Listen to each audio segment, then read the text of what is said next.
என் வாழ்க்கை இப்போ துர்நாற்றம் வீச ஆரம்பிச்சிருச்சு பாஸ்டர் அப்படின்றத 3வது ஸ்டெப். முதலாவது நான் வழுக்குனேன் பாஸ்டர் அப்படின்றது ஃபர்ஸ்ட் ஸ்டெப்பு. 2வது ஸ்டெப் வந்து என்னன்னா, நான் பாவத்தில் விழுந்துட்டேன் அப்படின்றது 2வது ஸ்டெப். 3வது இந்த பாவத்திலே விழுந்து விழுந்து விழுந்து கடைசியில் இந்த பாவம் பூரணமாகி மரித்து இப்போ நான் எந்த நிலைமைக்கு வந்துட்டேன்னா, நாறுகிற நிலைமைக்கு வந்துட்டேன், துர்நாற்றம் வீசுகிற நிலைமை. The signs that you are stinking. நீ நல்லா விளங்கி கொள்ளுங்க. Any dead thing will start to stink.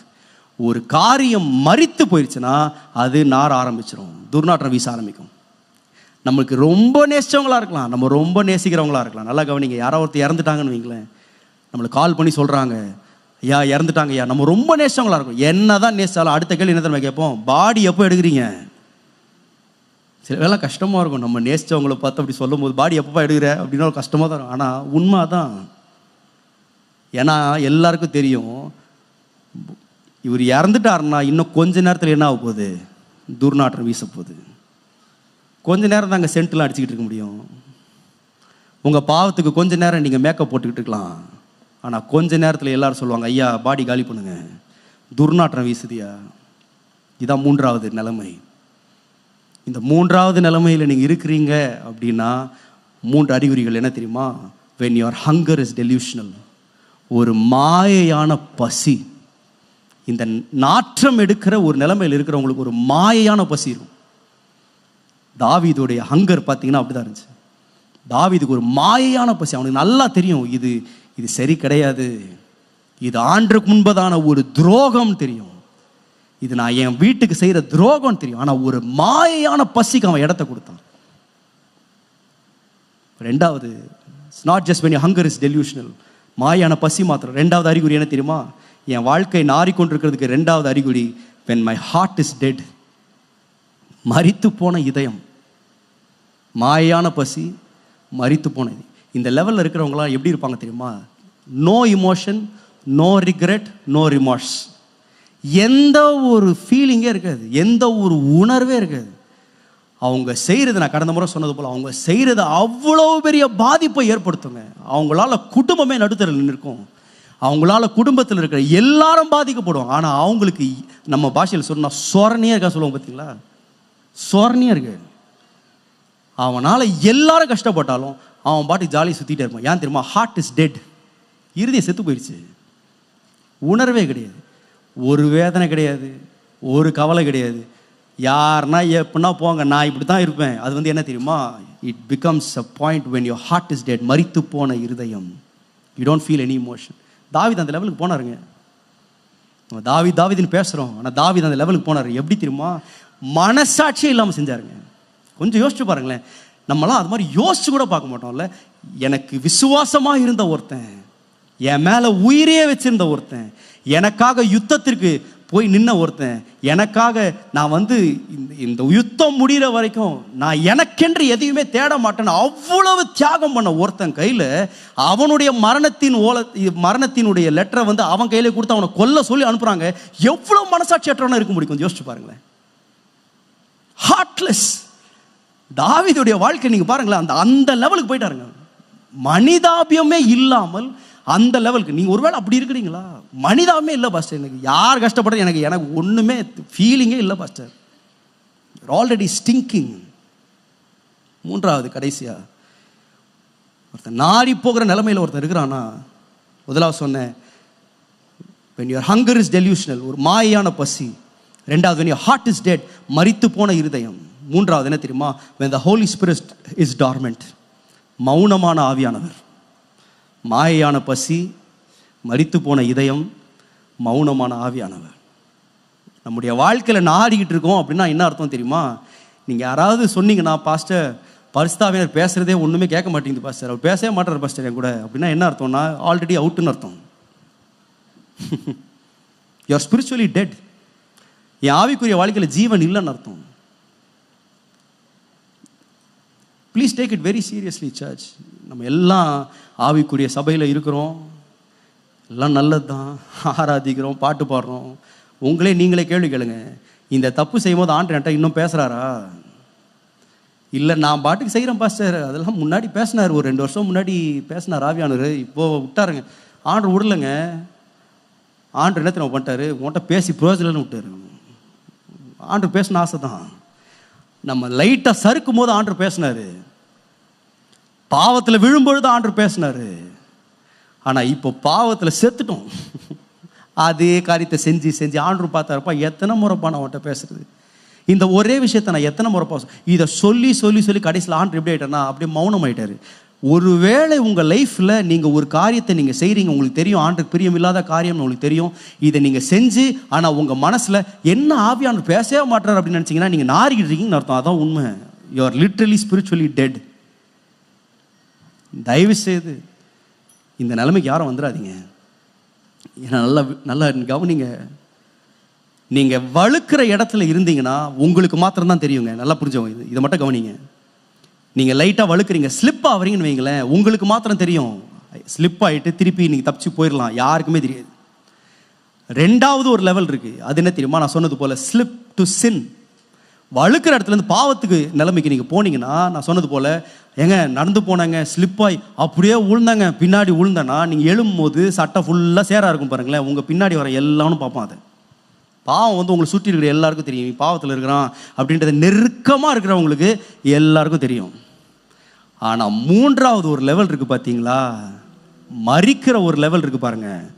அந்த லெவலு தெருவுக்கே வந்துடும். நீங்கள் அதை ஒரு நாள் வீட்டில் வச்சு மறைக்க முடியாது. எந்த ஒரு சடலத்தையும் வீட்டில் புதைக்க முடியாதுங்க, ரோட்டுக்கு எடுத்துகிட்டு வரணும். அங்கே ஊரே பார்க்கும். நீங்கள் ரொம்ப கவனமாக இருங்க. டோன்ட் ப்ளே வித் சின். இன்னைக்கு ஏன் ஆண்டவர் இதை பேசுகிறான்னு தெரில. நான் உட்காந்து கூட யோசிச்சேன், ஆண்டவரே இதெல்லாம் சபையில் பேசணுமா?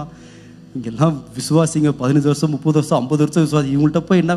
பட் எனக்கு தெரியும் தேவன் அப்பேற்பட்ட ஒரு நிலைமைக்கு உங்களை கொண்டு வரதுக்கு முன்பதாக நீங்கள் ஒரு தீர்மானத்தை எடுங்க. ஆண்டவரே, என் வாழ்க்கையில் ஆவியானவர் பேசாமலே இருக்கிறாரு ரொம்ப நாளாக, இந்த காரியத்தை குறித்து ஆண்டு உணர்த்தவே மாட்டுறாரு. நான் தப்பு செய்கிறேன்னு எனக்கு தெரியுது, நான் பாவத்தில் இருக்குது, ஆனால் ஆவியானவர் உணர்த்த மாட்டுறாரு. You are spiritually dead. நீங்கள் சிம்சோனுடைய வாழ்க்கையை நான் இன்னைக்கு காலையில் தியானிச்சுட்டு இருந்தேன். ரொம்ப ஆச்சரியமாக இருந்துச்சு. அவனுடைய வாழ்க்கையில் பார்த்தீங்கன்னா இந்த மூணுத்தையுமே நீங்கள் பார்க்கலாங்க. அதாவது அந்த முதல்ல அது வெறும் ஒரு சறுக்குதல் மாத்திரம்தான் ஆரம்பிச்சு. சறுக்குதல்லேருந்து பாவத்துக்கு போய் கடைசியில் பாவம் மரணத்துக்கு போய் கடைசியில் நாடுகிற நிலைமைக்கு வந்தான். நியாயாதிபதி 14ஆம் அதிகாரத்தில் ஆரம்பிக்கிறாங்க. இப்போ தான் அவங்க ஊழியம், அவனுடைய வாழ்க்கை ஆரம்பிக்கிற நேரத்தில் ஒரு ஸ்லிப் ஏற்பட்டு, ஒரு சின்ன தடுக்கு, சின்ன ஒரு ஒரு பதட்டம் அல்லது ஒரு லைட்டாக தடுக்குனா. எப்போ தெரியுமா? 14ஆம் அதிகாரம் 11ஆம் வசனம். சிம்சோன் திம்னாத்திற்கு போய் திம்னாத்திலே பெலிஸ்தரின் குமாரத்திகளில் ஒரு பெண்ணை கண்டான். இங்கே தான் ஆரம்பிச்சு. தேவன் அங்கீகரிக்காத ஒரு கூட்டம், விருத்த சேதனம் இல்லாத ஒரு கூட்டம் இந்த இடத்துல போய் ஒரு பொண்ணை பார்க்குறான். இது வந்து எப்படி ஆரம்பிச்சதுன்னா, he saw, அவ்வளோதான், வெறும் கண்டான் அப்படின்னு போட்டு. இப்போ பாருங்களேன், இந்த ஸ்லிப் ஆகும் போது உடனே நம்ம திரும்பிடுவோம், ஏய் ஸ்லிப் ஆயிடுச்சா அப்படி போகிறோம்ல, அதே தான் பண்ணாம பாருங்க. ஒரு பெண்ணை கண்டு உடனே என்ன பண்ண, பாவம்லாம் செய்யல, உடனே வேதம் சொல்லுது திரும்ப வந்து எங்க உடனே திரும்பிட்டார். அது ஸ்லிப்லேயே நிற்கல. அந்த இடத்துல திம்னாத்தில் போய் லைட்டாக ஸ்லிப் ஆன உடனே உடனே பாவம் இழுக்கல, அவனை உடனே போய் பாவம் செய்ய வைக்கல. லைட்டாக ஸ்லிப் ஆனோடனே இப்போ என்ன பண்ணுறான்னா டப்புன்னு வீட்டுக்கு வந்துட்டான். ஐயோயோ ஸ்லிப் ஆயிடுச்சு. பின்னாடி வந்துட்டு இப்போ தன் தகப்பனையும் தாயும் நோக்கி, திம்னாத்திலே பெலிஸ்தீன் குமாரத்தில் ஒரு பெண்ணை கண்டேன், அவளை எனக்கு கொல்ல வேண்டும், இப்போது குடும்பத்தோட சேர்க்குறேன், நீங்களும் வாங்க, எல்லாம் சேர்ந்து போவோம். நான் லைட்டாக ஸ்லிப் ஆனேன், இப்போ நீங்களும் கூட சேர்ந்து வாங்க அப்படின்னு சொல்லிட்டு பாருங்க அடுத்த லெவலுக்கு போகிறான் பாருங்களேன். 7ஆம் வசனத்தில் அவன் போய் அந்த பெண்ணோட பேசினான். இப்போ கொஞ்சம் இன்னும் எக்ஸ்ட்ரா ஸ்லிப். முதலாவது வெறும் கண்டான், அவள்கிட்ட பேசக்கூட இல்லை, பார்த்தோன்னே வீட்டுக்கு வந்துட்டான். அப்பா லைட்டாக ஸ்லிப் ஆகுது பாருங்க. இப்போ அப்பாட்டெல்லாம் பேசி இப்போ கூட்டு போய் பெண்ணோட பேசினான். அடுத்தது கண்ணுக்கு பிரியமா இருந்தாள். இது எல்லாமே ஒரு ஒரு ஸ்லிப் நடந்துகிட்டே இருக்கு. சில நாளைக்கு பின்பு இப்போ விவாகம் பண்ணவே திரும்பி இங்க பாத்தீங்கன்னா, இவர் போறாரு, ஸ்லிப் ஆவாரு, திருப்பி தப்பிச்சிருவார், ஸ்லிப் ஆவாரு, தப்பிச்சிருவார், இப்படி போற பாக்குறாரு, திருப்பி போயில பேசுறாரு, திருப்பி திருப்பி இப்போ கடைசியில் போய் கல்யாணமே பண்ணலாம். அப்போ ஒன்று அந்த ஸ்லிப்ல போயிட்டே இருங்க. இப்போ பாருங்க, இப்போ ஸ்லிப்லாம் முடிஞ்சு இப்போ அடுத்தது எங்க போயிட்டாருன்னா, ஃப்ரம் ஸ்லிப் டு சின். இப்போ எங்க போயிட்டார் தெரியுமா? 16ஆம் அதிகாரம் 1ஆம் வசனத்துக்கு வாங்க. பின்பு சிம்சோன் காசாவுக்கு போய் அங்கே ஒரு வேசியை கண்டு அவளிடத்தில் போனான். இது வந்து ஸ்லிப்பு கிடையாது, ஃபர்ஸ்ட் ஸ்லிப் ஆச்சு. ஒரு தேவனை அறியாத ஒரு பிள்ளை, கர்த்தருக்கு விருப்பம் இல்லாத ஒரு உறவில் போய் ஸ்லிப் ஆயிட்டார் இது. ஆனால் இது வந்து ஸ்லிப்பு கிடையாது. ஸ்லிப் லெவல்லேருந்து இப்போ அடுத்த சின் லெவலுக்கு வந்துட்டார். தடுக்கின நிலைமையிலிருந்து இப்போ பாவத்தின் நிலைமை. இப்போ எங்கே வந்துட்டான்னா, ஒரு வேசியோடு நேரத்தை செலவு பண்ணுற அளவிற்கு பாவத்துக்கு வந்துட்டான். அடுத்தது பாவத்திலிருந்து எங்கே போயிட்டான் தெரியுமா? ஸ்டிங்க், நாற்றம் எடுக்கிற நிலைமைக்கு போயிட்டான். எனக்கு ரொம்ப வித்தியாசமாக இருந்தது. நான் இது வரைக்கும் நான் இப்படி யோசிச்சதே கிடையாது. 19ஆம் வசனம், அதே அதிகாரம் 19ஆம் வசனத்தை தெலீலாளை குறித்து வாசிக்கிறோம். அவள் அவனை தன் மடியிலே நித்திரை செய்ய பண்ணி. எனக்கு அந்த அந்த வார்த்தை ரொம்ப பிடிச்சது, நித்திரை செய்ய பண்ணி. ஏன்னா நம்ம சண்டே ஸ்கூலில் நம்ம சொல்லி சொல்லி வளர்த்த இந்த கதைலாம் சொல்லும் போது என்ன சொல்லுவாங்க தெரியுமா? சிம்சோன் தெலீலாள் மடியிலே நித்திரை பண்ணினான். சிம்சோன் போய் தெலீலாள் மடியில் போய் படுத்துட்டு இருந்தான். அவன் படுக்கல, அவனை படுக்க வச்சா.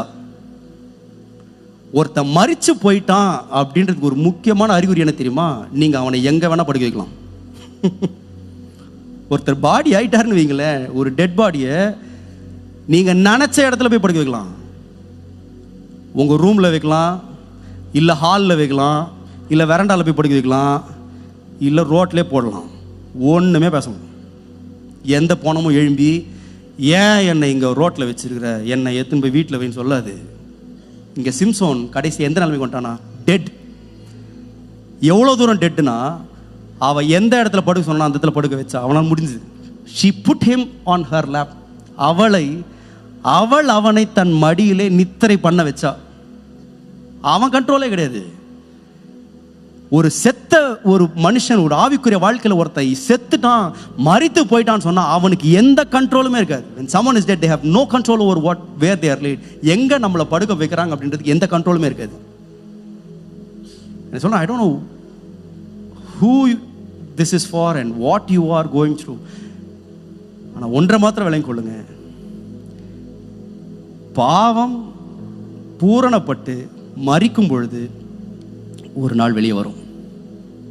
அன்றைக்கு நீங்க யார்கிட்டையும் தப்பிக்க முடியாது. எல்லாருக்கும் வெட்ட வெளிச்சமாய் அது வரும். ஆனா இந்த ஒரு நம்பிக்கையோடு நான் முடிக்க விரும்புறேன். I always try to find hope in Jesus. எனக்கு இது இன்னைக்கு காலையில் எனக்கு இந்த இந்த இந்த இந்த இது வரைக்கும் ப்ரிப்பேர் பண்ணிட்டேன் நைட்டு. பட் இதுக்கப்புறம் ஆண்டவரே நான் இப்படியே முடிக்க வேணாம் ஆண்டவரே, எனக்கு உங்களுடைய வார்த்தையில் நம்பிக்கை இருக்குல்ல, எல்லா சூழ்நிலை இருக்கவும் நம்பிக்கை இருக்குல்ல. வழுக்கிறவனுக்கும் நம்பிக்கை இருக்கு, பாவத்தில் இருக்கிறவனுக்கும் ஒரு நம்பிக்கை இருக்கு, நாரிப்போன நிலைமையில் இருக்கிறவனுக்கும் ஒரு நம்பிக்கை இருக்கு. எனக்கு ஒரு பாயிண்ட் கொடுங்க ஆண்டவரே. எனக்கு இந்த எண்டுக்கு எனக்கு ஒரு பாயிண்ட், நான் எல்லாம் ரெடி ஆகிட்டு கிளம்புற நேரத்தில் எனக்கு இந்த கரெக்டாக ஒரு வார்த்தை ஞாபகம் வந்துச்சு. யோவான் 11:39. இயேசு கல்லை எடுத்து போடுங்கள் என்றார். லாசருடைய சகோதரியாகிய மார்த்தாள் அவரை நோக்கி, ஆண்டவரே இப்பொழுது நாருமே 4 நாள் ஆயிற்று என்றாள். இயேசு அவளை நோக்கி, நீ விசுவாசித்தால் தேவனுடைய மகிமையை காண்பார். நான் சொல்றேன், எனக்கு அவ்வளோ சந்தோஷம் ஆண்டவரே.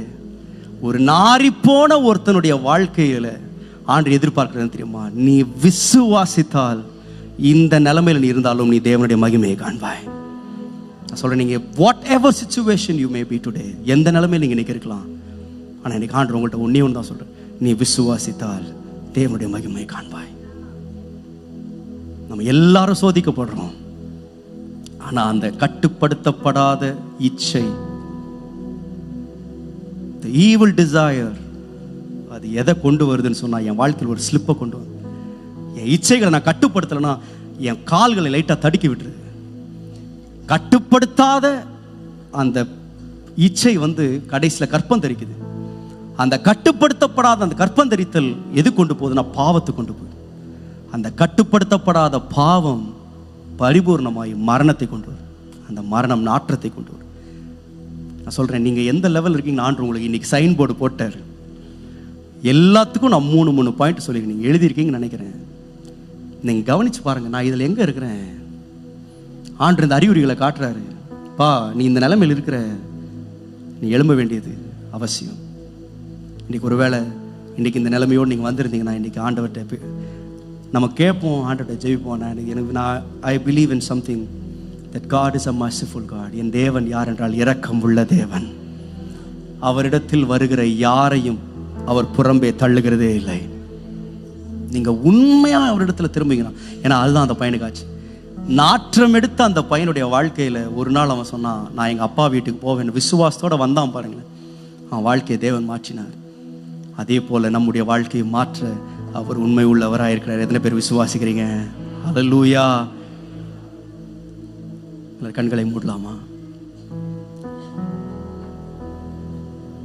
குயவனே குயவனே படைப்பின் காரணனே களிமண்ணான என்னையுமே கண்ணோக்கி பார்த்திடுமே. குயவனே குயவனே. அப்படி இந்த பாடலை பாடும் பொழுது கர்த்தருக்கு காணிக்கைகளை கொடுக்கும்.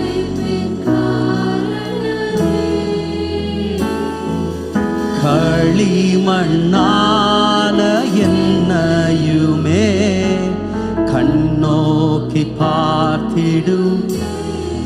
மண்ணாசையில் மண்ணாசையில் நான் மயங்கி மெய்வழி விட்டகன்றே.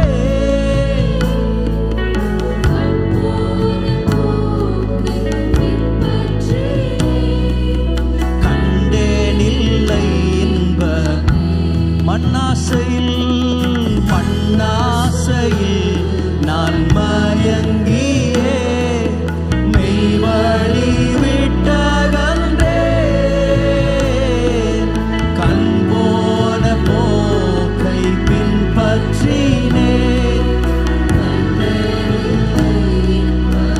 காணாமல் போன பார்த்து தேடி வந்த தெய்வமே. வாழ்நாளெல்லாம் பாதையில் நடத்திடும். காணாமல் போன பாத்திரம் தேடி வந்தீரே. வாழ்நாளெல்லாம்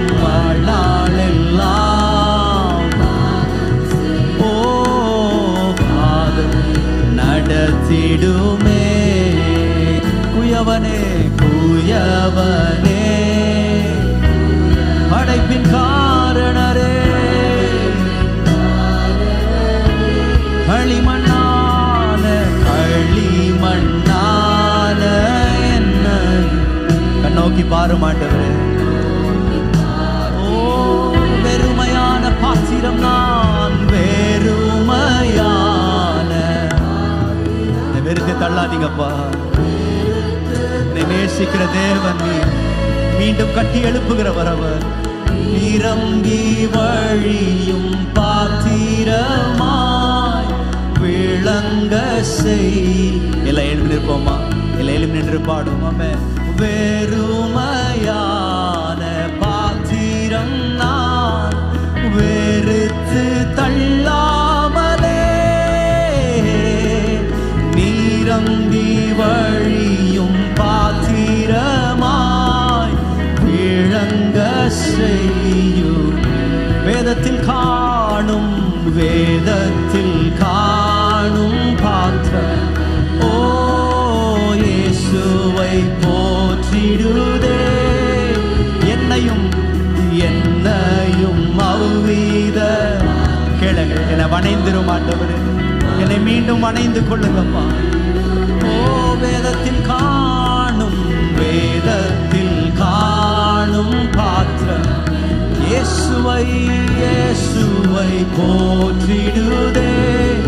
என்னையும் அவ்வித வணைந்து கொள்ளுமப்பா.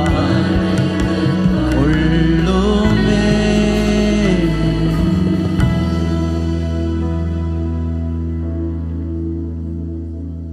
ஆண்டவரே, இதை எங்களால் செய்யக்கூடாதுப்பா. மரித்து போன ஒருவனை உம்முடைய வார்த்தை மாத்திரம் உயிர்ப்பிக்க முடியும் ஆண்டவரே. எங்க பலத்தினால் இது முடியாதுப்பா. என் திறமையினால் இது முடியாது. நாங்க உம்மை நம்பி இருக்கிறோம்ப்பா. நீர் நினைச்சா இதை செய்ய முடியும் ஆண்டவரே. காரியங்களை மாறுதலாய் முடிக்க உம்மால் கூடும். என் பிள்ளையினுடைய வாழ்க்கை மீண்டும் கட்டி எழுப்ப உம்மால் கூடும் ஆண்டவரே. மரித்து போன நிலைமையில் இருக்கிற இந்த சூழ்நிலையை உம்முடைய கரங்கள் தொட்டால் அது மாணிக்கமாய் மாறும் ஆண்டவரே. எத்தனை பேர் சொல்றீங்க, ஆண்டவரே நாங்கள் உண்மை நம்புகிறோம்ப்பா, நீங்கள் எங்களுக்காக இதை செய்வீங்க. We trust you, Jesus. Oh, hallelujah.